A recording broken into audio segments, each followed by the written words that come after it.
جمال الوجود بذكر الإله. أعوذ بالله من الشيطان الرجيم. بسم الله الرحمن الرحيم. السلام عليكم ورحمة الله وبركاته. الحمد لله الذي أنعمنا بنعمة الإيمان والإسلام. أشهد أن لا إله إلا الله وحده لا شريك له، وأشهد أن محمدا عبده ورسوله لا نبي بعده. اللهم صل وسلم وبارك على محمد وعلى آله وأصحابه ومن تبعهم بإحسان إلى يوم الدين. لا حول ولا قوة إلا بالله. رب اشرح لي صدري ويسر لي أمري واحلل عقدة من لساني يفقه قولي. أما بعد. Hadirin yang kami muliakan, mengawali pertemuan kita pada kesempatan kali ini, saya mengajak kepada kita semua untuk berikhtiar, berusaha meningkatkan kesyukuran kita kepada Allah Subhanahu wa Ta'ala dengan cara melaksanakan semua perintah-perintahnya dan berikhtiar untuk menjauhi segala larangan-larangannya. Karena kita telah menyadari bahwa kesyukuran adalah wasilah untuk bertambahnya nikmat yang Allah janjikan kepada kita, sebagaimana yang telah disebutkan oleh Allah dalam Al-Quranul Karim, surah Ibrahim ayat ke-7, la in syakartum wa lazidannakum wa la in kafartum inna adzabi lasyadid. Jika kalian bersyukur, kata Allah, maka Allah Subhanahu wa Ta'ala akan menambahkan nikmat kepada orang-orang yang bersyukur. Sebaliknya, terhadap orang-orang yang ingkar atau tidak pandai bersyukur, maka Allah Subhanahu wa Ta'ala tidak hanya mengurangi, tidak hanya menghilangkan nikmat itu, tapi bahkan jauh lebih dari itu, Allah akan mengazab orang-orang yang tidak pandai bersyukur. Oleh karena itulah, hadirin yang kami muliakan, sekali lagi mari kita meningkatkan kesyukuran kita kepada Allah Subhanahu wa Ta'ala. Wa qalilum min ibadiyas syakur, dan sedikit sekali hamba-hambaku yang bersyukur, kata Allah. Walaupun demikian, kita terus berharap, kita terus memohon kepada Allah agar kita masuk di dalam hamba-hambanya yang sedikit bersyukur itu.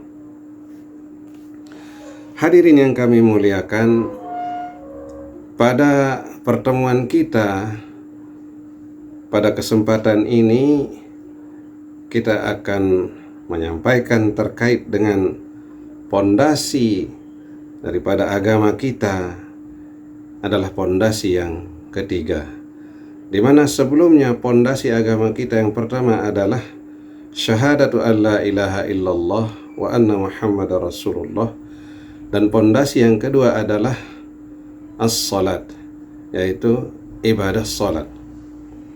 Maka pondasi yang ketiga adalah gandengan, ya.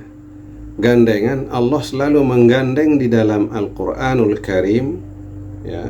Pondasi yang ketiga atau yang kedua dengan yang ketiga ini, Allah selalu menggandengnya, Allah selalu membersamainya, ya. Di mana di dalam Al-Quran dikatakan oleh Allah, aqimis shalah wa ita'iz zakah, ya. Dirikanlah sholat, tegakkanlah sholat, dan tunaikanlah zakat. Nah, maka pondasi yang ketiga dari agama kita adalah terkait dengan menunaikan zakat, di mana zakat itu sendiri bermakna pembersihan, sering kita dengar ada istilah tazkiyatun nufus, pembersihan jiwa. Maka zakat atau zakat mal atau zakat harta ini adalah merupakan pondasi yang ketiga sebagai perwujudan dari ibadah sholat yang kita lakukan, yang kita jalankan, yang kita laksanakan. Maka ada pondasi yang ketiga, yaitu tuntutan Allah kepada kita agar kita mengeluarkan zakat dalam rangka membersihkan mal atau harta yang telah dititipkan kepada kita semua, bahwa ada hak orang lain yang ada pada diri kita. Nah, zakat ini sendiri, hadirin yang kami muliakan, ada tata aturannya, ada perhitungannya. Nabi kita menyampaikan melalui hadisnya, yang maksudnya adalah zakat itu dikeluarkan bila mana sudah mencapai nisab dan haulnya. Di mana nisab, sebagaimana yang kita ketahui bahwa nisab itu adalah ukuran atau besaran atau jumlah yang dimiliki oleh seseorang, di mana hal ini diukur melalui, ada pendapat ulama yang mengatakan dengan ukuran 85 gram emas. 85 gram emas dimiliki oleh seseorang, kemudian mencapai juga haulnya, yaitu waktunya. Bila mana seseorang memiliki emas 85 gram, misalnya kalau sekarang ini harga emas per gramnya 1 juta, maka orang-orang yang memiliki kekayaan atau harta sejumlah 85 juta, ini berarti nisabnya 85 juta kalau harga emas itu 1 juta, karena yang menjadi ukurannya adalah emas. Maka jika emas itu berharga 1 juta per gram, maka 85 gram dikalikan dengan 1 juta sama dengan 85 juta. Maka ini sudah tercapai nisabnya. Kapan kemudian seseorang yang memiliki harta sebesar 85 juta itu wajib hukumnya mengeluarkan zakat? Apabila dia sudah mencapai haulnya, apabila dia sudah mencapai waktunya, yaitu waktu atau haulnya adalah 1 tahun, hadirin. Pada saat ini, pada saat sekarang ini, ada seseorang yang memiliki harta 85 juta, yaitu tanggal 28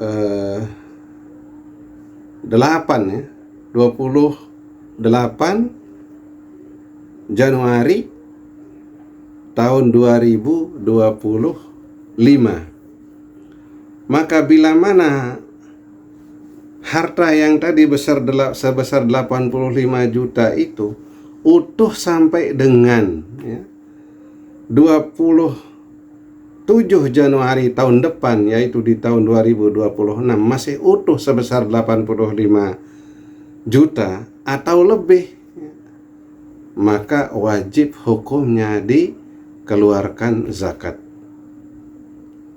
Berapa besarnya, hadirin? Besarannya adalah 2,5%. 85 juta dikali 2,5%. Itulah yang harus dikeluarkan, yang wajib dikeluarkan oleh si pemilik harta. Kemudian hadirin yang kami muliakan, kemana kita harus mengeluarkan zakat mal yang sebesar 2,5% tadi itu? Siapa yang berhak untuk menerimanya? Kemana kita harus salurkan, hadirin zakat yang disampaikan tadi sebesar 2,5% itu? Di sini Allah telah menuntun kita, telah memberikan kita petunjuk bahwa penerima zakat, ya, sebagaimana Allah firmankan di dalam surah At-Taubah ayat ke-60, di mana Allah berfirman, a'udzubillahi minasyaitonir rajim, innamas shadaqatu lil fuqara'i wal masakin wal 'amilina 'alaiha wal mu'allafati qulubuhum wa fir riqab wal gharimin wa fi sabilillahi wa ibnis sabil fariidatan minallah wallahu alimun hakim. Allah Subhanahu wa taala, ya, berfirman di dalam Al-Qur'an, tepatnya di surah At-Taubah ayat ke-60, bahwa penerima zakat itu, hadirin, ya, ada 8 golongan yang kita dianjurkan untuk menyalurkan zakat yang tadi itu. Yang pertama tentu adalah wal masakin, wal fuqara, adalah orang-orang yang fakir. Pada kelompok fakir ini adalah seseorang yang tidak memiliki sumber penghasilan apapun, ya, yang dijerat oleh masalah berat, ya, seperti sakit misalnya. Dia tidak memiliki penghasilan, hadirin. Tidak memiliki penghasilan, kemudian ada hal yang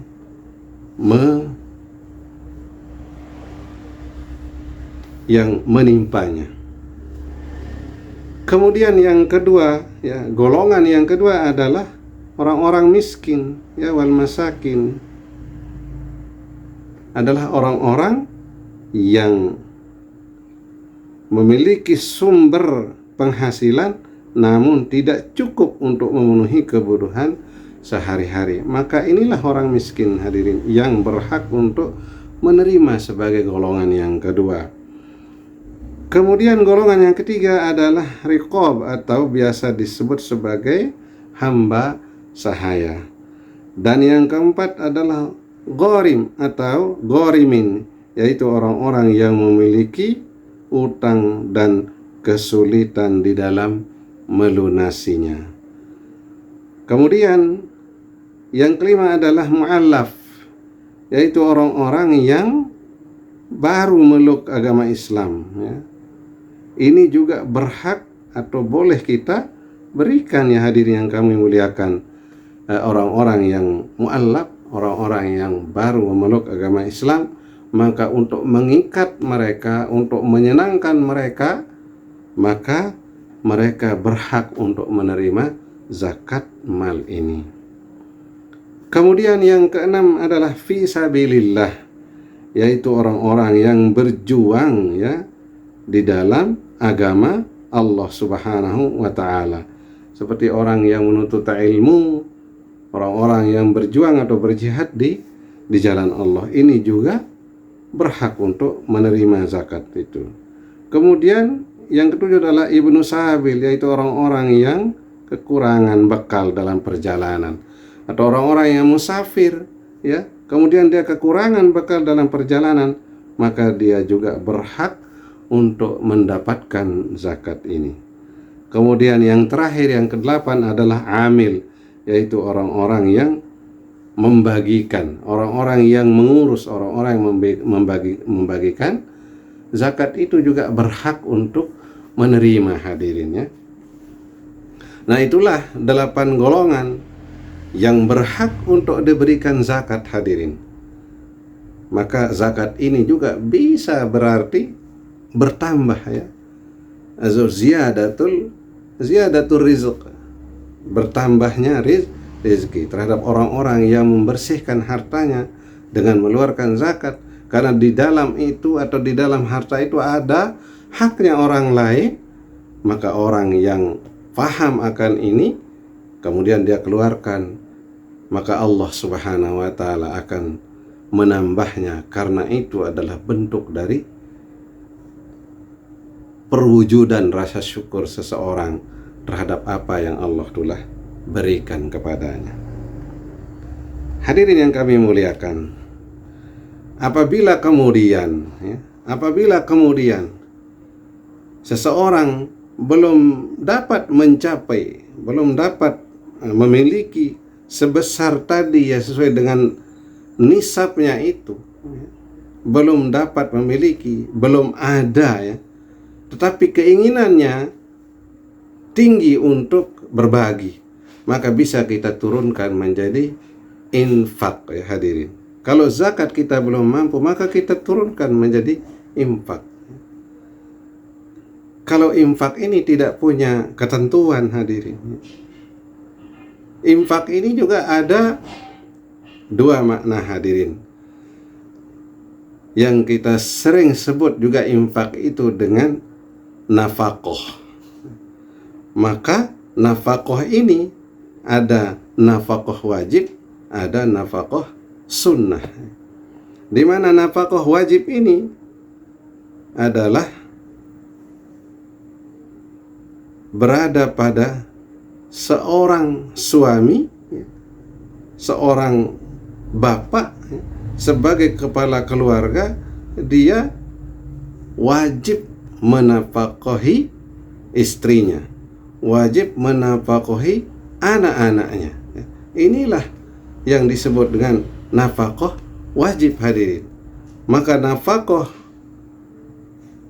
seorang suami kepada istri dan anaknya tidak hanya terbatas kepada materi, tidak hanya terbatas kepada mal, tapi nafkah ini juga luas sekali maknanya, termasuklah nafkah yang bersifat batin, yaitu bagaimana terkait dengan agama, bagaimana terkait dengan keselamatan ya, dunia akhirat, bagaimana agamanya ditingkatkan, maka kewajiban suami untuk memberikan ya kepada istrinya, kepada anak-anaknya, untuk mendidiknya.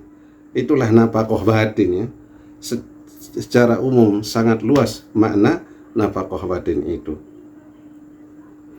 Kemudian ada nafkah sunnah hadirin. Ada di samping nafkah wajib tadi, ada nafkah sunnah ya. Nah, nafkah sunnah ini tidak ada ketentuan ya, jumlahnya, tidak ada nisab dan haulnya hadirin. Nah, kemudian kemana nafkah sunnah ini disalurkan? Siapa yang paling berhak untuk menerima ya nafkah sunnah ini hadirin? Allah Subhanahu wa taala berfirman di dalam Al-Qur'an ya, di surah Al-Baqarah ayat ke-215. Allah berfirman, a'udzu billahi minasyaitonir rajim, yas'alunaka madza yunfiqun qul ma anfaqtum min khairin falil walidaini wal aqrabin wal yatama wal masakin wa banis sabil wa ma taf'alu min khairin fa innallaha bihi alim. Allah Subhanahu wa taala berfirman, kemana infak, kemana nafkah sunnah itu? Maka nafkah sunnah itu yang paling utama atau yang paling pertama disebut oleh Allah Subhanahu wa taala, ma anfaqtum min khairin, yang terbaik falil walidain, adalah kepada bapak ibu hadirin. Inilah yang Allah katakan di dalam Al-Qur'an. Kemudian yang kedua, wal aqrabin, adalah qarib, yang ada hubungan darah kita. Wal aqrabin itu artinya sangat dekat dengan kita.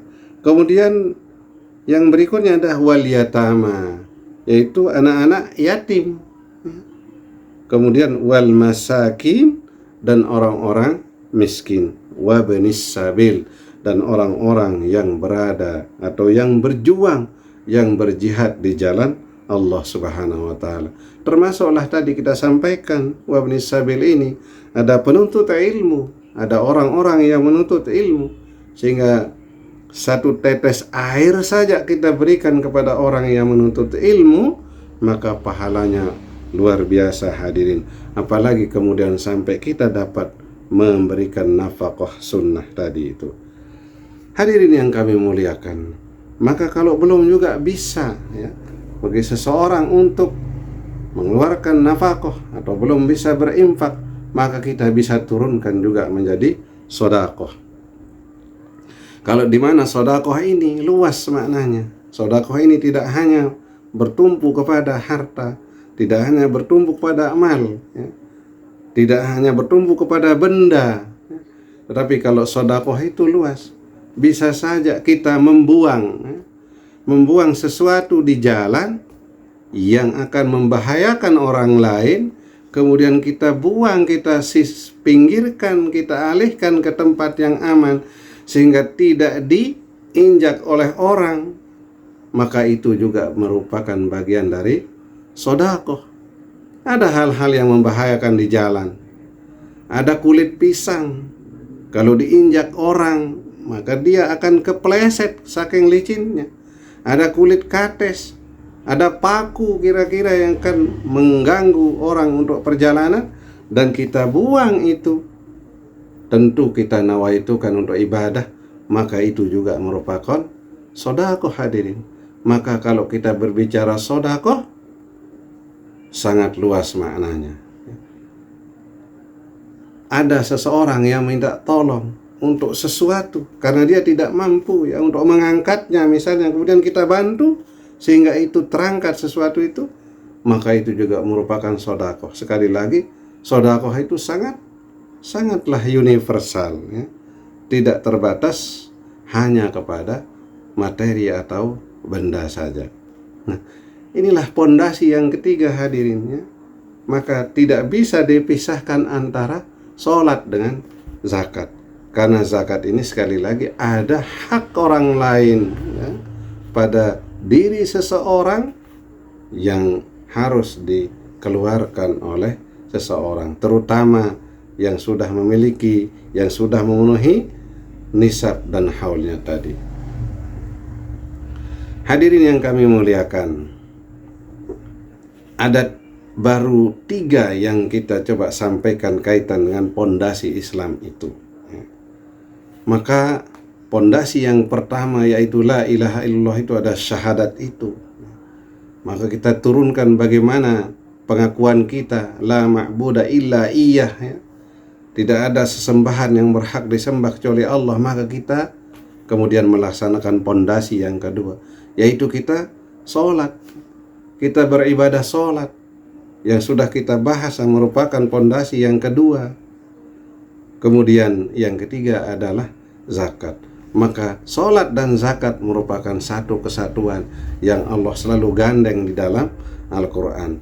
Maka zakat ini adalah pembuktian sholat kita, pembuktian ibadah kita kepada Allah Subhanahu wa ta'ala. Karena sholat itu juga inna sholata tanha anil fahsya'i wal munkar. Sungguh sholat itu merupakan pencegah ya, atau mencegah seseorang dari perbuatan keji dan mungkar. Hadirin yang kami muliakan, untuk pondasi yang ketiga ini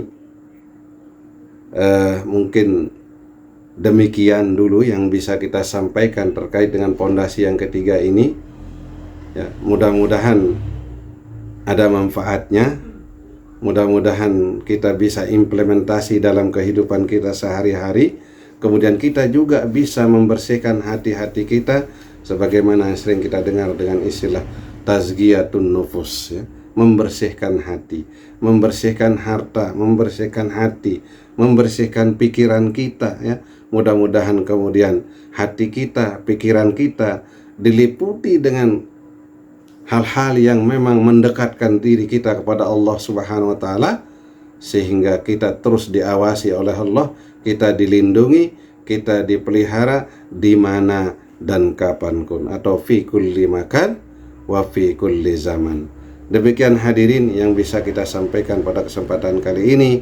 Sekali lagi, yang benar itu mutlak dari Allah Subhanahu wa ta'ala, dan yang khilaf itu murni dari kami sendiri. Mari kita akhiri dengan sama-sama membaca doa kafaratul majlis.